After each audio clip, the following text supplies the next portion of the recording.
మన ప్రభు అయిన యేసుక్రీస్తు నామములో మీ అందరికీ వందనాలు, శుభాలు. నిజానికి నిన్న వీడియో చేయాలి, ఇదే వీడియో. నిన్న ఆర్టీఎఫ్ ప్రోగ్రాం ఉంది మాకు, ఆ కారణాన్ని నేను దాన్ని నిన్న వాయిదా వేసుకున్నాను. ఈరోజు చెప్పడానికి మీ ముందుకు రావడం జరిగింది.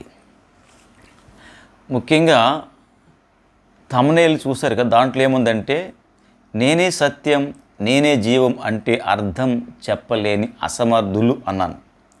అక్కడ BOUI మార్మన్స్ యెహోవా సాక్షులను పెట్టాం. ఎందుకంటే ఇవి పెట్టాము, వీళ్ళు యేసుక్రీస్తు యొక్క దైవత్వాన్ని దేవత్వాన్ని వాళ్ళు వ్యతిరేకించారు, తిరస్కరించారు, కించపరిచారు, అవమానపరుస్తున్నారు, హేళన చేస్తున్నారు, చాలా అసహ్యంగా మాట్లాడుతున్నారు వీరు. ఎందుకో ఆయన అంటే ఇంత వీరికి హేయభావం. సరే చూద్దాం ఎందుకు వారు ఆ రీతిగా మాట్లాడుతున్నారు అంటే, వీరంతా అబద్ధ బోధకులే. ఈ అబద్ధ బోధకుల దగ్గర సువార్త లేదు, ఉండదు. కాబట్టి వీళ్ళు ఏం చేస్తారు, ప్రశ్నలు వేస్తారు. రక్షణ పొందిన వారికే సువార్త చెప్తారు వీళ్ళు, కొత్త వారికి సువార్త చెప్పలేరు. ఎందుకు, వీళ్ళ దగ్గర సువార్త లేదు. వీళ్ళు ఎన్ని దేశాలకి వీళ్ళు మిషనరీలుగా వెళ్ళారు, ఎన్ని దేశాలు భాషల్లో బైబిల్ ట్రాన్స్లేట్ చేశారు, ఎంతమంది వీరు హతసాక్షులు అయ్యారు, లెక్కలు అడగండి. సంఘమా, లెక్కలు అడగండి. వీరు చేసే పని అంటే మీకు చాలా త్వరగా అర్థమవుతుంది. వారు మాట్లాడుతున్న తీరు ఏంటి మీకు అర్థమైపోతుంది. ఒక వ్యక్తి క్రైస్తవుడికి ఏ విధంగా ఉండాలి, ఏ రీతిగా మాట్లాడాలి, ఎట్లా ప్రవర్తించాలి అనే మీకు అర్థమైపోతుంది అనే మాటలు. చూడండి, మాటల ద్వారా ప్రవర్తన ద్వారా మీరు తెలుసుకోవచ్చు. వారి యొక్క సందేశం ద్వారా కూడా మీరు బాగా అర్థం చేసుకోవచ్చు. ఈరోజు నేను ప్రధానంగా ఈ BOUI అనేవారు యేసు ప్రభువాన్ని కించపరుస్తూ అవమానపరుస్తూ మాట్లాడుతూ, మేము యేసు ప్రభువాన్ని అవమానపరచడం లేదు, కించపరచడం లేదు అంటున్నారు. ఒక ఆయన అంటారు, ఆయన పేరు సత్యవేద సాగర్ అట, యేసుక్రీస్తు పరలోకంలో పుట్టాడు అని చెప్పారు. ఎవరైనా వస్తే నేను 1 నిమిషంలో ఓడిస్తాను అన్నారు. ఇంకొక ఆయన చెప్పారు, అదేంటంటే క్రీస్తు మేము అన్నయ్య అంటాము, నిత్యుడు అంటాము, దేవుడు అంటాము. అంటే అర్థమేంటి, BOUI టీములు పెద్దలు చెప్పినప్పుడు వీళ్ళు చెప్తారు. ఇది లాజరస్ బాబు గారు కూడా చెప్పినట్టుగా నాకు గుర్తుంది. అయితే వీడియో నాకు పెద్ద ఐడియా లేదు, గుర్తు అయితే ఉంది. అన్నారు, మేము అంటాము అంటున్నారు. ఇక్కడ గమనించండి, మేము అంటాము అంటే అర్థం ఏంటి? ఇప్పుడు మిగతా బ్యాప్టిస్ట్ కానీ, లూథరన్స్ కానీ, CSC మిగతా ఏ సంఘాలైనా కానీ మేము యేసు ప్రభువుని నమ్ముతాము, నిత్యుడు అంటాము, లేకపోతే అన్నయ్య అని ఎవరన్నా చెప్తారు ప్రసంగాల్లో? చెప్పరు. ఎందుకు? అది వాళ్ళు ఎప్పుడు వాళ్ళు అంగీకరిస్తారు కాబట్టి. వీళ్ళు ఎంతవరకు అంగీకరించలేదు కాబట్టి ఇప్పుడు అంగీకరిస్తున్నారు. ఎందుకు? వీళ్ళ యొక్క లొసుగులు బయటపడుతున్నాయి. ఈ అబద్ధ బోధకుల లొసుగులు బయటపడి ప్రజలు వెళ్ళిపోయే అవకాశం ఉంది. త్వరలోనే వీళ్ళ కోటలు కూలతాయి, బద్దలవుతాయి. అందుచేత వీళ్ళు ఏమంటారంటే, ఇప్పుడు మేము క్రీస్తుని నిత్యుడు అంటాము, దేవుడు అంటాము, అన్నయ్య అంటామంటారు. నిత్యుడు ఎందుకంటారు, అన్నయ్య ఎలాగంటారు, దేవుడు ఎలాగంటారు? ఇప్పుడు నేను లాజికల్గా చెప్తాను, అది ఆ వాక్యానుసారంగా చెప్తాను.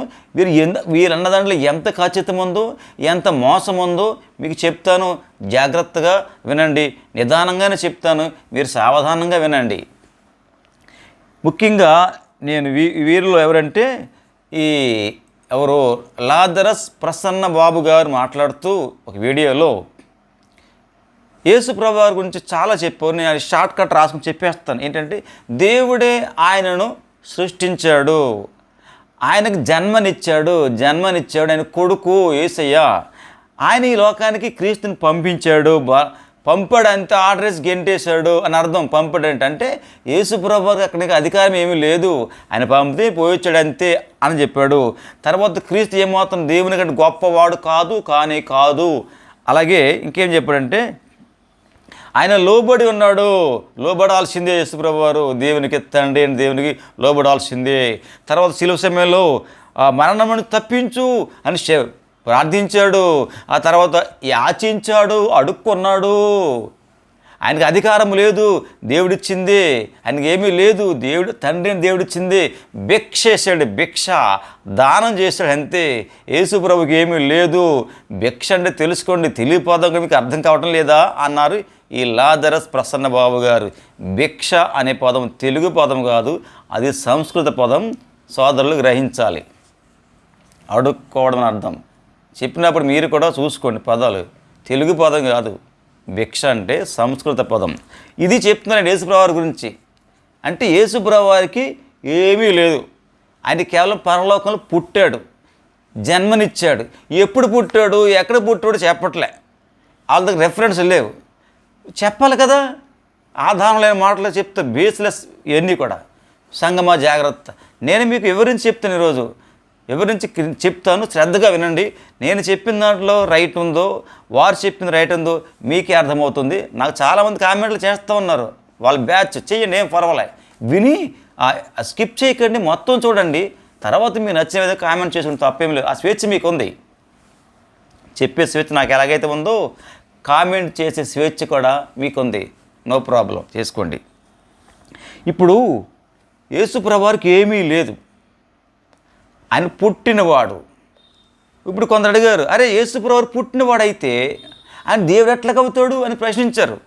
దానికైనా సమాధానం చెప్తాడు, అరే పుట్టినవాడు దేవుడు అవడా, దేవుడు అవడని ఎక్కడ రాసుంది బైబిల్లో చూపించండి నాకు అన్నారు.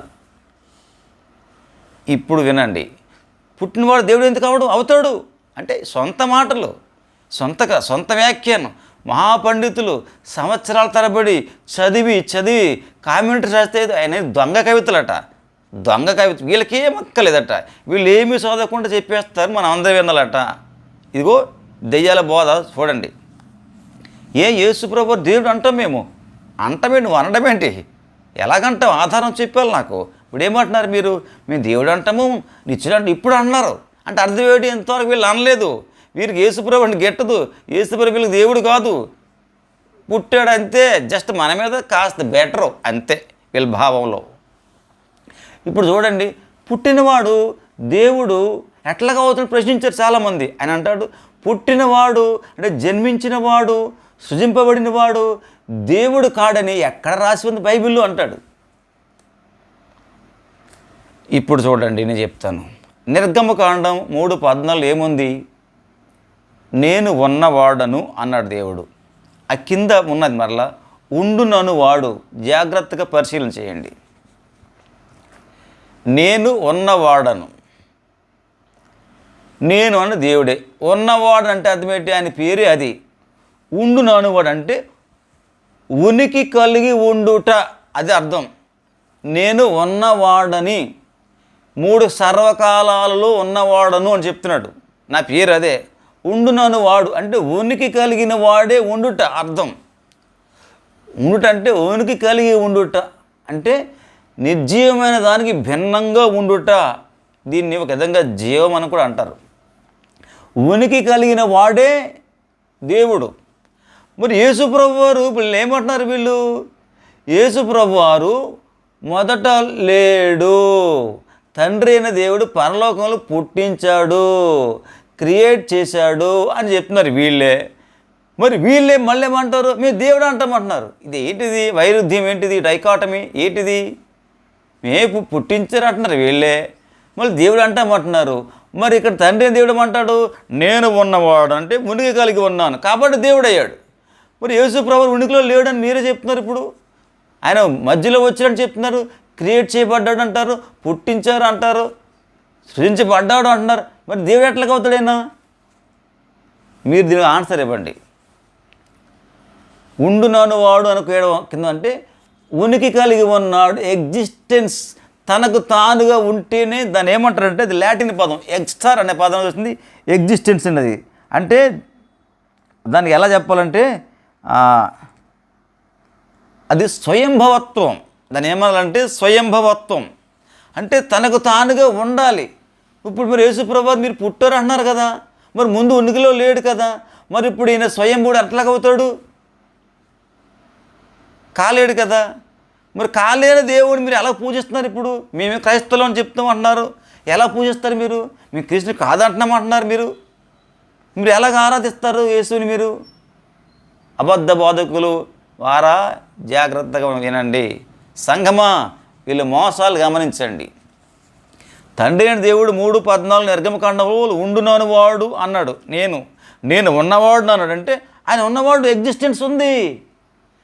ఎగ్జిస్టెన్స్ అంటే ఏంటంటే ఉనికి కలిగి ఉండుట. ఎప్పుడు? నిత్యత్వం నుండి నిత్యత్వం వరకు.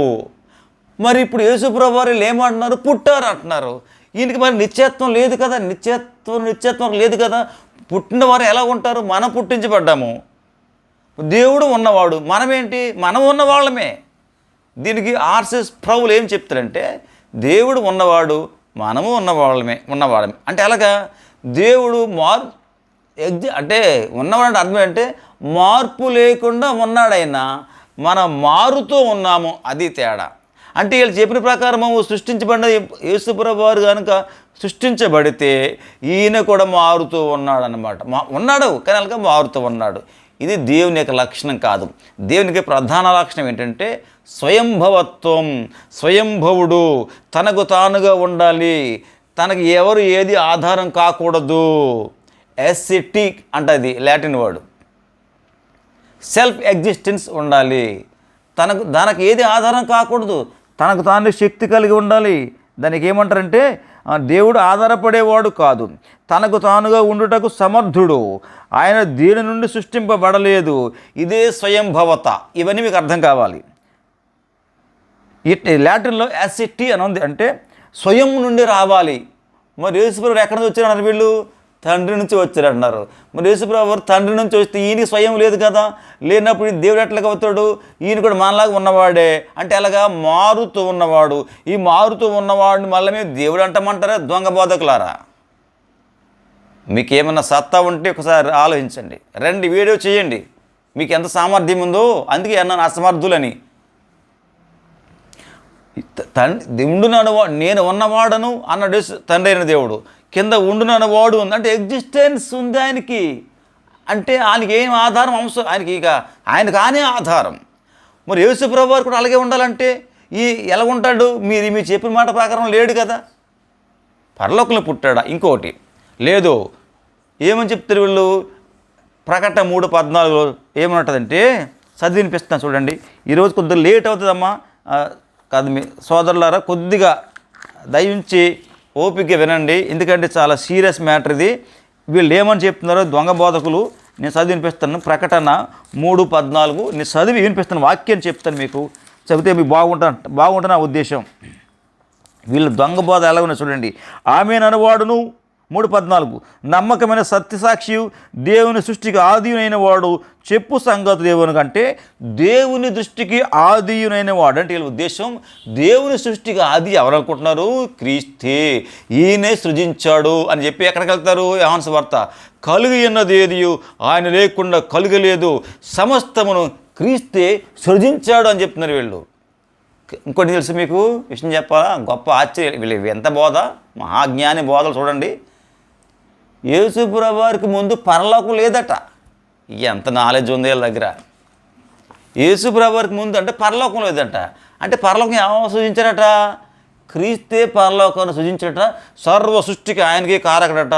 ఎందుకంటే కలుగు అన్నది ఏదియో ఆయన లేకుండా కలుగలేదు అని చెప్పి అక్కడ యోహాను సువార్త, ఇక్కడ ప్రకటనకు వచ్చి ఇది ఆయన రాసిందే కదా అని ఉద్దేశం. ఇక్కడ సృష్టికి ఆది అయిన వాడు ఈయనే. మరి తండ్రి అయిన దేవుడు ఎక్కడున్నాడు? యాక్చువల్గా తండ్రి అయిన దేవుడు ఎక్కడున్నాడు? మీకు ఎక్కడైనా తెలిసి మీకు చెప్పగలరు ఎవడైనా? ఎవడూ చెప్పలేడు, బైబిల్ అలా రాయలేరు. మరి దేవుడు ఎక్కడున్నాడు? దేవుడు ఎక్కడ ఉంటే అదే పరలోకం. పరలోకం అంటే దేవుడు ఉన్నదే పరలోకం. దేవుడు ఉన్నాడంటే అదే పరలోకం. పరలోకం అంటే దేవుడు అని అర్థమేక.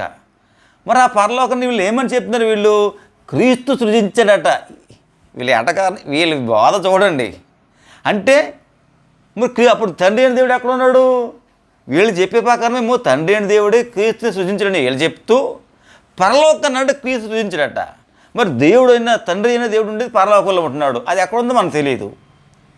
మరి ఇప్పుడు మనం ఏమనుకోవాలి? పండితులు ఏం చెప్పారంటే దేవుడు ఎక్కడ ఉంటాడో అదే పరలోకం. మరి ఆ పరలోకాన్ని అంటే క్రీస్తు సృజించాడంట. మరి అంతవరకు ఈయన ఎక్కడున్నాడు మన తండ్రి అయిన దేవుడు? వీళ్ళకి అర్థమవుతుంది అసలు? వీళ్ళ బోధలకి ఏమైనా అర్థం ఉందా? ఆలోచించండి మీరు సంగమా. దొంగ బోధకులు వీళ్ళు, జాగ్రత్తగా ఉండండి. కలిగి ఉన్నది ఏదో లేకుండా కొనలేదు, ఈయనే సృజించాడట. ఎంత పిచ్చి, ఎంత అవివేకము! ఇప్పుడు చెప్తే వినండి, ఎంత ఈజీగా ఉందో. ఆది కాండము 1:1 ఏముంది చదవండి, అందరు తెలుసు. ఆది కాండం 1:1 ఏముంది? ఆది యందు దేవుడు భూమి ఆకాశములను సృజించెను. ఎవరు చెప్పండి? వీళ్ళేం చెప్తారు? ఓ ఆదికి సృష్టికి ఆదినైన వాడు యేసే అని చెప్తున్నారు వీళ్ళు. ఇక్కడ ఆది కాండం 1:1 ఏముంది? ఆది యందు దేవుడు భూమి ఆకాశములను సృజించెను. దేవుడు అంటే ఇక్కడ యాక్చువల్గా 1:20 ఉంటుంది, ఎలోహిం. దేవుడు అందుకే హీబ్రూ భాషను ఎన్నుకున్నాడు. ఆ పదాలు మిగతా భాషల్లో లేవు. దేవుడు ఎలోహిం అంటే బహువచనం, అక్కడ ఉంది అది. ఆ పదం మరి ఏ ఇతర భాషల్లో కూడా లేదు, అక్కడ ఉంది. దేవుళ్ళని వస్తుంది అది. అక్కడ దేవుడు సృజించాడంటే అక్కడ ఎవరున్నారు? ఈ ముగ్గురు ఉన్నారు. త్రిత్వం అనే పదం మాత్రం బైబిల్లో లేదు, కానీ ముగ్గురు కనిపిస్తూ ఉంటారు, అనేక చోట్ల కనిపిస్తారు. మేము చెప్తున్నాం ట్రినిటీ అనే పదం లేదు, త్రిత్వం అనే పదం లేదు. త్రిత్వం అనే పదం నిజానికి సంస్కృత శబ్దం సత్ ప్లస్ తి ప్లస్ ఎం, సత్యం.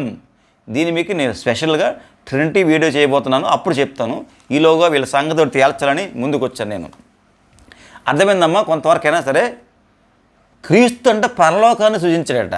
మరి తండ్రి అయిన దేవుడికి ఈయన సృజించి పెట్టాడు పరలోకాన్ని. అంటే తండ్రి అయిన దేవుడు ఉండే ప్రదేశాన్ని క్రీస్తు సృజించి పెట్టాడట. వీళ్ళ వితండవాదం ఎలాగుందో చూడండి. క్రీస్తుకి అధికారము లేదు, ఆయన భిక్షేశాడు. కొడుకు ఆయన భిక్ష ఎత్తాడా? అసలు ఎక్కడ ఈ భాష తగుద్ది ఇక్కడ? మీ కొడుకుని భిక్ష ఎత్తున్నావా నువ్వు అడిగితే? నీ కొడుకు ఎప్పుడు కూడా అధికారంతో అడుగుతాడు తండ్రిని. ఏమనుకుంటున్నారు మీరు? బుద్ధి లేని భాష. కాకపోతే తండ్రి పిల్లలు ఎప్పుడు తల్లిదండ్రులను అధికారం ఉందా? అడిగి అడుక్కుంటే అధికారం ఉంది. భిక్షగాడికి అధికారం ఉందా? రోడ్డు మీద నిలబడతాడు, వచ్చి అమ్మా అయ్యా భిక్ష వేయండి, భిక్షాన్ దేహి అని అడుగుతాడు. అయినా అంటాడా? కానీ తల్లిదండ్రులని పిల్లలు ధైర్యంగా అడుక్కునే హక్కు వాళ్ళకు ఉంది. అది భిక్ష అనరు. ఈ బోధకుడు భిక్ష అంటున్నాడు. భిక్ష అనే పదం తెలుగు పదం అంటున్నాడు, మరలా అది సంస్కృత పదం. సరే, ఈ పాయింట్ అర్థమైంది కదా? యేసు ప్రభువారు ఉండాలంటే అక్కడ ఎగ్జిస్టెన్స్ అనేది ఉండాలి. తండ్రి అని దేవుడికి ఉంది, మరి ఈయనకి ఎట్లా? మీరు చెప్పే ప్రకారం లేదు కదా. మరి లేనప్పుడు ఈయన దేవుడు ఎట్లాగ అవుతాడు? మీరు చెప్పండి. ఎక్కడ రాసుంది బైబిల్లో అంటున్నారు లాజరస్ బాబు గారు? మరి చూపించండి ఎక్కడుందో. మీరు చెప్పండి, మీరు దీనికి సమాధానం చెప్పండి. ఎగ్జిస్టెన్స్ లేకుండా స్వయం ఉనికి ఉండాలి కదా, స్వయంభవత్వం ఉండాలి కదా. ఒక దేవుడు అని చెప్పాలంటే ప్రధాన లక్షణం ఏంటి? స్వయంభవుడిగా ఉండాలి. రెండో లక్షణం ఏంటి? ఆయన ఉనికి కలిగి ఉండడం, ఆయన యొక్క స్వభావం. స్వయంభవత్వం అనేది ప్రధాన లక్షణం అయితే, ఉనికి కలిగి ఉండడం అనేది ఆయన యొక్క స్వభావం. ఈ రెండు ఉండాలి. మరి యేసుప్రభువు ఉన్నాయి లేవా? మీరేమో లేవంటారో, ఆయన దేవుడు అంటారు. ఇదేంటిది ఇది వైరుధ్యం ఏమిటిది? ఆలోచించండి. ఇంటర్నేషనల్ యూనివర్సిటీ అంటున్నారు కదా, మేమంతా రీసెర్చ్ స్కాలర్స్ అంటున్నారు కదా. నేను రీసెర్చ్ స్కాలర్నే, ఆ మాత్రం నాకు తెలుసు. నేనే కాదు, బోల్డ్ మంది ఉన్నారు. కాబట్టి ఇక మీ బోధ ఇక చెల్లవు. ఇక మాలాంటి వాళ్ళు అనేక మంది వస్తారు, ఇంకా వస్తారు. మేము ఆగలేక వచ్చిన వాడిని ఈ మధ్య వచ్చాను నేను, ఆగలేకే. మీలాంటి బోధలు ఎప్పుడు మీ సరిగ్గా నేను ఎప్పుడు వినలేదు. ఇప్పుడు అర్థమైంది. చెప్పాలి సంఘానికి ఎంత ప్రమాదం. కనుక నేను ముందుకు రావడం జరిగింది. ఓ సేవకులారా, మీరు కూడా అనేక మంది మీ వాక్యాలు సంధించండి. మీకు ఇచ్చిన దేవుడు మీకు ఇచ్చిన జ్ఞానాన్ని బట్టి వీడియోలు చేయండి. వీళ్ళ మనం తరిమి కొట్టాల్సిందే. ఏరియాని వాళ్ళ రోజు ఏం చేశారు? వాళ్ళు ఏరియాని 318లో క్రీస్తు శకం త్రిత్వాన్ని తిరస్కరించాడు. 321లో అతన్ని పదవిని తొలగించి పారేశారు. ఆ తర్వాత 325 కౌన్సిల్లో అతన్ని ఇద్దరు మాత్రమే సంవాదించారు. ఆ కౌన్సిల్ కూడా అతన్ని రానివ్వలేదు. అలా చేయండి వీళ్ళని. అంతవరకు చెప్పాను కదా. ఇప్పుడు మరికొన్ని విషయాలు చెప్తాను చూడండి. దేవుడు అన్నది ఇక్కడ ఎలోహిముని పదం ఉపయోగించారంటే అది బహువచనం అని గుర్తుపెట్టుకోండి. తర్వాత తండ్రి తనంతట తను ఎలాగూ జీవము గలవాడు అలాగూ కుమారుడు జీవం గలవాడు అవడానికి దేవుడు అధికారం అనుగ్రహించాడు, లేకపోతే దానికి ఏమీ లేదు అంటాడు. ఇక్కడ చెప్తా వినండి. ఏంటి బాబు? తండ్రి అనుగ్రహించాడా? మరేమంటే పంపాడు గెంటేశాడట. ఈ నెలకు నెల పంపుతాడైనా.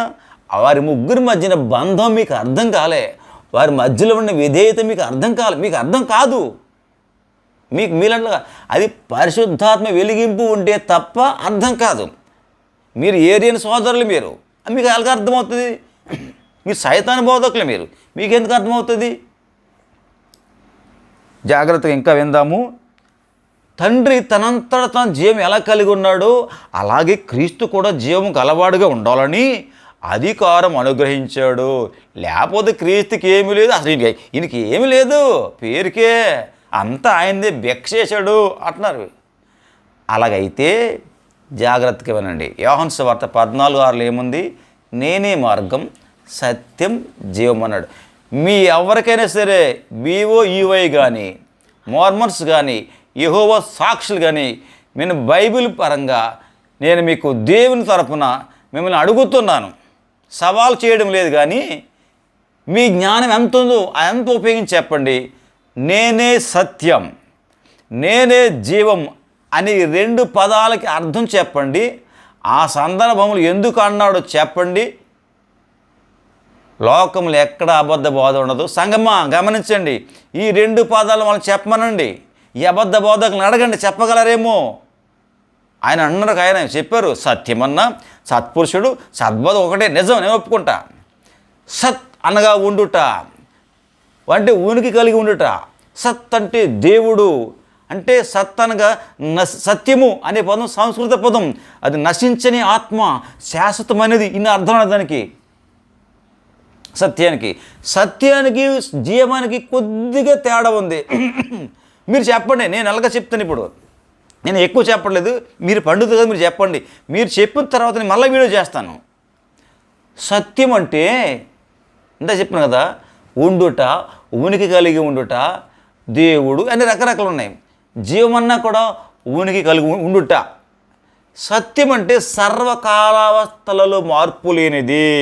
మొన్న బాల్ ఎగ్జాంపుల్ చెప్పాను కదా, అంటే ఒక బాలు, రెడ్ బాల్ అనుకోండి, ఎర్ర బంతి. ఆ బంతి రౌండ్ గుండ్రంగా ఉంది, ఎర్రగా ఉంది. ఆ గుండ్రం అనేది సైజు పెరగకూడదు, తరగకూడదు. ఆ ఎరుపు రంగు అనేది తరగకూడదు, పెరగకూడదు. ఎప్పుడు ఒకేలాగా ఉండాలి. నిత్యత్వం నుండి నిత్యత్వం వరకు అలాగే ఉండాలి. నిత్యత్వం ఉంటూ ఉనికి కలిగి ఉండాలి. దట్ ఈస్ కాల్డ్ సత్యం. అంటే మార్పు లేకుండా ఉండాలి. మార్పు లేకుండా స్థిరంగా ఉంటే సత్యం. మరి జీవం అంటే ఏంటి?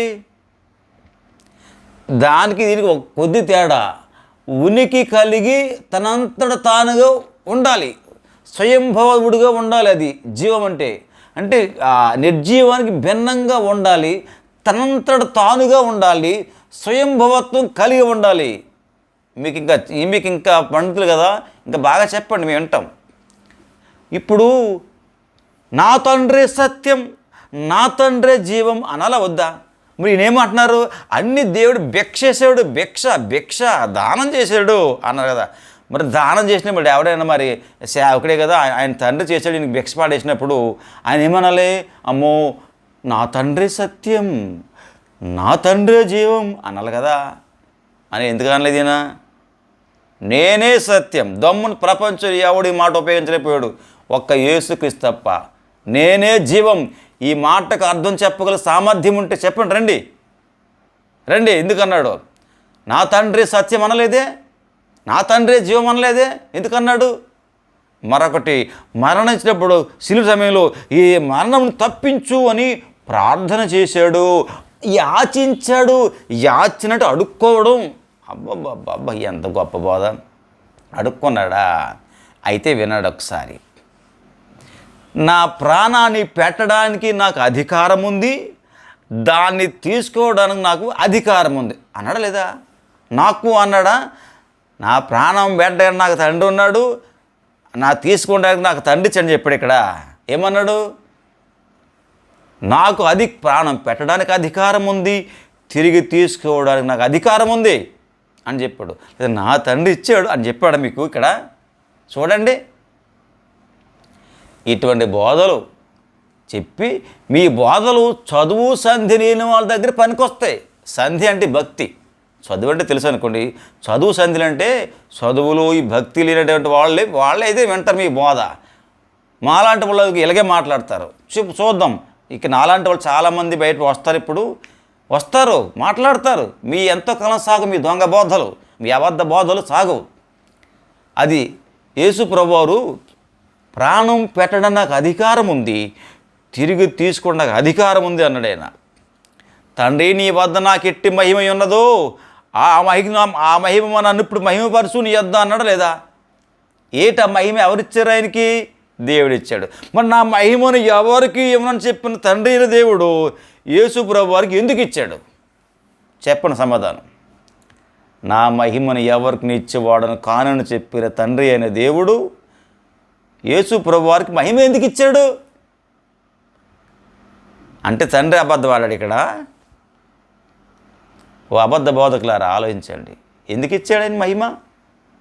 నీ వద్ద నాకు 17 మంది యోహాను సువార్త 17వ అధ్యాయంలో నాకు ఎట్టి మహిమ ఉన్నదో నన్ను ఇప్పుడు నీ వద్ద మహిమపరచుము అని దీర్ఘ ప్రార్థన చేస్తాడు. యోహాను 17 అంటే ప్రార్థన, అధ్యాయం అంతా ప్రార్థన చేసిందే. మరి యేసు ప్రభువు తగ్గించుకున్నాడు. ఇంకోటి ఏమంటారు వినండి, ఫిలిప్పీ పత్రిక తన్ను తాను రిక్తునిగా చేసుకునేను, తర్వాత తన్ను తాను తగ్గించుకునేను అనుందా? తండ్రి అయిన దేవుడు రిక్తునిగా చేసి పారేసాడు యేసేని. తండ్రి అయిన దేవుడు తగ్గించుకుని చేసి పారేసా అన్నాడా? తనకు తానుగా తగ్గించుకున్నాడు. అధికారం ఆయన చేతిలో ఉంది. ఏదో చెప్పడం కదా బోధ, సోది బోధ. ఎక్కడ దొరకదబ్బో ఈ బోధ? ప్రపంచంలో ఎక్కడ దొరకదు. భారతదేశంలో, ఆంధ్రప్రదేశ్లో ఎక్కడ దొరుకుతుందండి? ప్రపంచంలో మరి అందరూ వేస్టే. వీళ్ళు మాత్రమే మహాభక్తులు, మహాపండితులు. తన్ను తాను తగ్గించుకున్నాడు ఆయన మీద ఒత్తిడేమీ లేదు. ఆయన బానిస కాదు, సేవకుడు కాదు. మూడో విషయం చెప్తాను అండి. త్రిత్వం అనేది ఎవడికి పూర్తిగా అర్థం కాదు అనే విషయం అందరికీ తెలుసు. అర్థం కాదు, కష్టం. 14:20 యోహాను 14:20 ఏమంటారంటే చదివినిపిస్తాను, కొద్దిగా వినండి. ఈరోజు కొద్దిగా టైం ఎక్కువైనా దయతో వినండి ప్లీజ్. యోహాను 14:20 చదివినిపిస్తాను చూడండి. నేను నా తండ్రి యందును మీరు నా యందును నేను మీ యందును ఉన్నామని ఆ దినమున మీరు ఎరుగుదురు అని చెప్పంటే, త్రిత్వమై ఉన్న దేవుడు మనకు అర్థం కావాలంటే అయితే అది 2వ రాకడలో తెలుస్తుందని చెప్తున్నాడు యేసుప్రభు వారు. లేదంటే అది పరలోక రాజ్యంలో అర్థమవుద్ది. అంతవరకు ఎవరికి పూర్తిగా అర్థం కాక, ఈ అర్థం కాకే ఈ దొంగ బోధకులు ఎక్కువయ్యారు. ఆ ఏరియన్ ఆ రోజు ఆయన అలెగ్జాండర్ వాడు, అంటే ఈజిప్ట్లో దేవతలు ఉన్నారు, రోమ్లో దేవతలు, గ్రీకులో దేవతలు. వాళ్ళకి ఒక పెద్ద దేవుడికి చిన్న దేవుడు పుట్టేవారు ఉన్న కథలు అక్కడ. వాటి చేత ప్రభావితం చెంది మోసపోయాడు చెప్పాడు. ఆ కాలానికి అంత పాండిత్యం లేదు కాబట్టి. మీకేమయ్యింది? ఇన్ని గ్రంథాలు ఉండగా మీరు ఏ చదవరో, మరి మీరు చదవ, మీకు జ్ఞానం ఎక్కడ వచ్చింది? ఎలాగ వస్తుంది మీకు? ఇక ఇలాగే ఉంటుంది ఒక్కరి బోధ. ఇప్పుడు మరొక స్టేట్మెంట్ చెప్తున్నాను. మీరు ఎంతసేపు కూడా యేసు ప్రభువు యొక్క మానవ లక్షణాలు చెప్తున్నారు, కానీ ఈ లాజరస్ బాబు గారు ఆయన దైవ లక్షణాలు ఎందుకు చెప్పట్లేదు? మీరు దేవుడు అని చెప్తున్నారు, ఒప్పుకుంటామన్నారు కదా. మరి ఆయన దైవ లక్షణాలు లేవా? ఆయన దైవ నరుడే కదా. మరి దైవ నరుడైనప్పుడు మీరు మానవ లక్షణాలే చెప్పుకుంటూ వచ్చారు, కానీ ఆయన మానవ లక్షణం ఎందుకు అలా మాట్లాడాడు? ఆయన మానవ పరిభాషలో మనకు అర్థం కావడం కోసం మాట్లాడుతున్నాడు. అలాగా ఈ మాత్రం అర్థం చేసుకోలేరా? మరి దైవ లక్షణాల సంగతి ఏమిటి? నేనే సత్యం, నేనే జీవం అన్నాడు. సరే, దాని వెళ్దాం. మరి చచ్చిన వాడిని ఎలా బతికించాడు? అద్భుతాలు ఎలా చేశాడు? ఆశ్చర్యకార్యాలు ఎలా చేశారు అనవచ్చు మీరు. ఈయన మోషే చెప్పాడు, నా వంటి ఒక ప్రవక్త మళ్ళీ వస్తాడు ఈయన అని చెప్తున్నారు. అదే అందరూ చెప్తున్నారు. అంటే ఏలియా ఆ పాత మంది ప్రవక్త అద్భుతాలు చేశారు అంటారు మీరు. ఇప్పుడు రైటే, అద్భుతాలు చేశారు. మరి ఎవరైతే ఏలియా ఆ మోషేలు వచ్చి రూపాంతర కొండ మీద ఆయనతో గడిపారు, ఎందుకు గడిపారు వాళ్ళు? ఈయన కేవలం ప్రవక్త అయితే ఏలియా ఎందుకు వచ్చాడు? ఆ మోషే ఎందుకు వచ్చాడు అక్కడికి ఆయనతో మాట్లాడడానికి? బాబు ఆలోచించండి, ఎందుకు వచ్చాడు? ఈయన ప్రవక్త, ఓన్లీ బోధకుడా? ఈయన బోధకుడు, కానీ తండ్రి కంటే గొప్ప బోధకుడు కాదు. మీకు చెప్పారు వచ్చి. దైవ లక్షణాలు మీరు చూడండి, అంతేగాని ఆ సందులో ఎక్కడో ముక్క ఉందో ఆ ముక్క ఈ ముక్క పట్టుకుని చెప్తారు. డాక్టర్ని అలా చెప్తారా? అన్నీ కలిపి చెప్పండి, అప్పుడు డాక్టర్ బాగుంటుంది. లేకపోతే దొంగబోదే వస్తుంది. అక్కడ ముక్క ఇక్కడ ముక్క పట్టుకుని చెప్తారు మీరు. ఆయనకి దైవ లక్షణాలు ఎన్నో ఉన్నాయి, మీరు చదువుకోండి. అది వాక్యం ఉండను ఇవన్నీ మీకు తెలుసు కదా, చదవండి. దైవ లక్షణాలు చెప్పలేరే? ఇప్పుడు చెప్తున్నాను, చెప్పండి సమాధానం. యోహాను 14:19 చూడండి, ఇంగ్లీష్ బైబిల్ కావాలంటే. నేను జీవించుచున్నాను గనుక మీరును జీవింతురు. నేను జీవించుచున్నాను అనేది ఇంగ్లీష్ వర్డ్ చూసుకోండి. ఇది నేను చెప్తున్నాను. తండ్రి అయిన దేవుడు నిర్గమకాండ 3:14 నేను ఉన్నవాడను అని అన్నాడే, దానికి ఎందుకు ఉంది ఉండునన్నవాడు. అది ఇది ఒకటి అని నేను పోల్చుతున్నాను. సేమ్ తండ్రి అయిన దేవుడు ఏ మాట అయితే మాట్లాడాడో ఇప్పుడు కుమారుని యేసుక్రీస్తు ప్రభువారు అదే మాట మాట్లాడాడు. కాదంటే వీడియో మీరు చేయండి, అది ఎలా కాదో నేను మరలా వీడియో చేస్తాను. చేయండి, మీరు చూద్దాం మీ సామర్థ్యం ఏముందో చూద్దాం, మీకు ఎంత సామర్థ్యం ఉందో చూద్దాం. నేను జీవించుతున్నాను కనుక, అప్పటికైనా బతికే ఉన్నాడు కదా, ఇప్పుడే చచ్చిపోతాను అన్నాడు, వెళ్ళిపోతాను అన్నాడు. మళ్ళీ నేను ఈ సంగతి ఇలా తెలదా? శిష్యులు ఈయన బతికేమన్నాడు శిష్యులు తెలుసు కదా, మరి అదేం చెప్పడం పదమైనా. నేను జీవించుతున్నానంటే సర్వకాలావస్థలలో నేను ఉన్నవాడిని అని చెప్తున్నాడు అక్కడ. అది అర్థం. మీరు అలా ఉండటానికి మీకు స్థలము సిద్ధపరచడానికి వెళుతున్నాను అని చెప్తున్నాడు. ఇంకేం చెప్పాలి మీకు చూడండి. దైవ లక్షణాలు కూడా చెప్పండి మీరు. శ్రమలు పడ్డాడు అంటే శ్రమలు పడతాం ఇక్కడ చెప్పడం ఏంటి? యెషయా గ్రంథం 53 అన్నీ వచ్చేసినాయి కదా, మీరు ప్రతి తోక ఏకట్లాగా అవసరంలే. 53 అన్నీ చెప్పాడు కదా శ్రమ పడతారని, ప్రత్యేకించి చెప్పక్కర్లేదు. ఇప్పుడు మీకు బోటనీ జువాలజీ అని ఉంటుంది.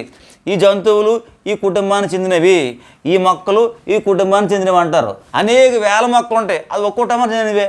అలాగా ఇవన్నీ చిన్న చిన్న పట్టుకొచ్చి చెప్తుంటే కుటుంబం అంటే సరిపోద్ది. అవన్నీ యెషయా గ్రంథంలో శ్రమ పడ్డాడు చాలు, ఆయన దేవుడిని యెషయా గ్రంథంలో ఉంది చాలు. ఏమాత్రం తెలీదా? తర్వాత త్రిత్వం గురించి మీకు అర్థం కావాలంటే ఒక చిన్న మాట చెప్తాను.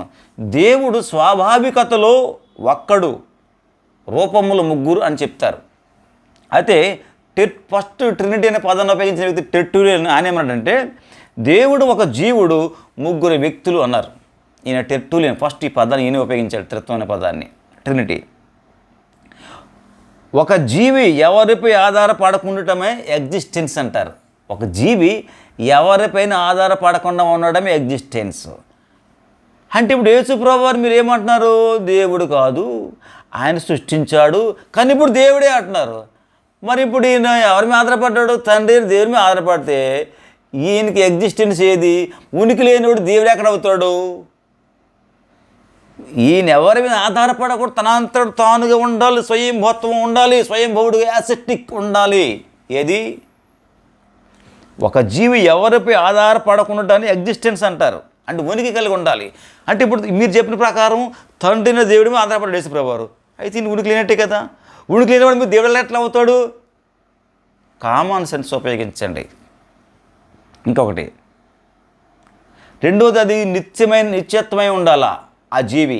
మీరు యేసుప్రభు నిత్యత్వం ఎక్కడ ఉంది? మీరు చెప్పిన ప్రకారంగా క్రియేట్ చేయబడితే. ఈ దొంగ బోధలు ఎవరు నమ్ముతున్నారు? మీకు చెప్పనే చదువు సంధి లేని వారిని నమ్ముతున్నారు. మీ బోధలు అక్కడే సాగుతాయి, పండితుల మధ్య సాగో.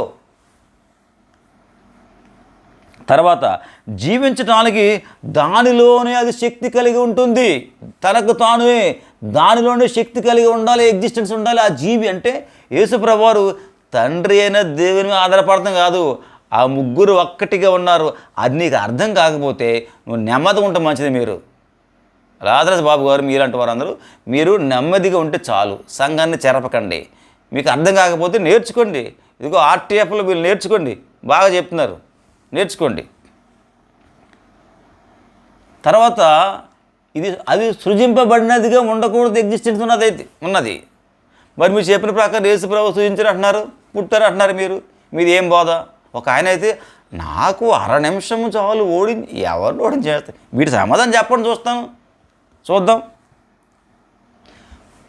సృష్టించబడితే యాక్చువల్గా ఏంటి? సృష్టించబడ్డారంటే అందులో ప్రధాన లక్షణం మార్పు ఉంటుంది. మరి యేసుప్రభువులో మార్పు ఉంటే అని దేవుడు ఎట్లా అవుతాడు? మనలో ఉంది, మనుషుల్లో మనం ఉన్నాం, మార్పు చెందుతూ ఉన్నాం. దేవుడు నిత్యత్వం స్థిరంగా ఉన్నాడు. మరి మార్పు ఉంది ఈయనలో. మరి మీరు దేవుడు ఎట్లా కంటున్నారు? మీరు ఆ దేవుని ఎలాగ ఆరాధిస్తున్నారు మీరు? కాబట్టి ఇటువంటి BOUS సంఘాలందరూ కూడా నరకం వెళ్ళిపోతారమ్మా. మీరు దయతో మీరు సర్దుకోండి, చుట్టుపక్కల ఉన్న మైనస్ సంఘాలకి వెళ్ళిపోండి. మీరు సంఘంలో ఉంటే మీకు నరకమే గతి, జాగ్రత్త. సరే, ఒకవేళ ఒక దేవుడు గనక దేవుడు మరొక దేవుని కనుక సృష్టించాలనుకోండి, అప్పుడు ఏమవుతుంది? దాని ఫలితం ఏంటి? ఆయన ఒక సృష్టింపబడిన జీవే, ఆయనకు ముందు ఉనికి లేదు. మీరు చెప్పింది ఇలాగే ఉంటుంది. కాబట్టి మరి ఇక సమయం ఎక్కువైంది కనుక నేను ఆపుతున్నాను, క్షమించండి. కొద్దిగా ఆవేశంగానే మాట్లాడాను. ఆలోచించండి. ఓ సేవకులారా, మీరు కూడా మాకులాగే సిద్ధపడండి. ఈ దొంగ బోధనలు మనం అరికట్టాలి. మన క్రైస్తవ సంఘాన్ని మనం కాపాడుకోవాలి. వీళ్ళు లోపల ఉన్న శత్రువులు, మనకి ఒకవైపు బయట నుంచి శత్రువులు ఉంటే వీళ్ళు లోపల శత్రువులు, వీళ్ళు చాలా ప్రమాదం. క్రీస్తుని కాదంటారా? కించపరుస్తూ భిక్షగాడు అంటారా? ముష్టి అంటారా? భిక్ష వేశారు ఆయనకి. మరి నేనే సత్యం, నేనే చేయమంటే చెప్పండి, అక్కడ ఎందుకు అన్నాడో చెప్పండి. ఆది అందు దేవుడు భూమి ఆకాశములను సృజిస్తే ఈయన సృష్టించిన అంటారేంటి? తండ్రి అందులో పరలోకంలో ఉన్నాడు అంటే తండ్రి ఎక్కడుంటే అదే పరలోకం. ఆ పరలోకాన్ని మరి అసలు ఆదిలో లేని, అసలు ఉనికిలో లేనటువంటి క్రీస్తు ప్రభు పరలోకం ఎట్లా ఎలా క్రియేట్ చేశాడు? కొద్దిగా వేగంగా చెప్పాలని మాట తలపడుతున్నాయి, ఆపుతాను. ఇదిగో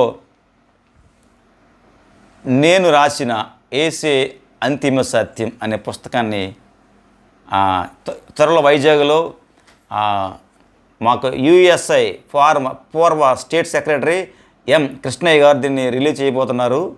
దీంట్లో సైన్సు, ఫిలాసఫీ, ఆర్కియాలజీ, హిస్టరీ అన్నీ రాశాను. దీంట్లో నైస్య క్రియేట్ కూడా రాశాను. కాబట్టి ఇది నా మొదటి పుస్తకం. చదవండి, మీకు అనేక విషయాలు తెలుస్తాయి. దీంట్లో నేను చాలా రీసెర్చ్ చేసి నేను రాశాను, మీకు చాలా ఉపయోగపడుతుంది. కాబట్టి అలాగే నా వీడియో మీకు నచ్చితే దయతో లైక్ చేయండి. ఎందుకంటే మీరు లైక్ చేస్తే మరి కొంతమందికి వెళ్తుందట. సబ్స్క్రైబ్ అనేది అది మీ ఇష్టం. కాబట్టి ఎంతవరకు ఓపిక ఉన్నందుకు మీకు నాకు నిండు కృతజ్ఞతలు తెలియజేసుకుంటూ ఆ వీడియో అది ముగిస్తున్నాను. మరొక వీడియోతో మళ్ళీ కలుస్తాం. Thank you.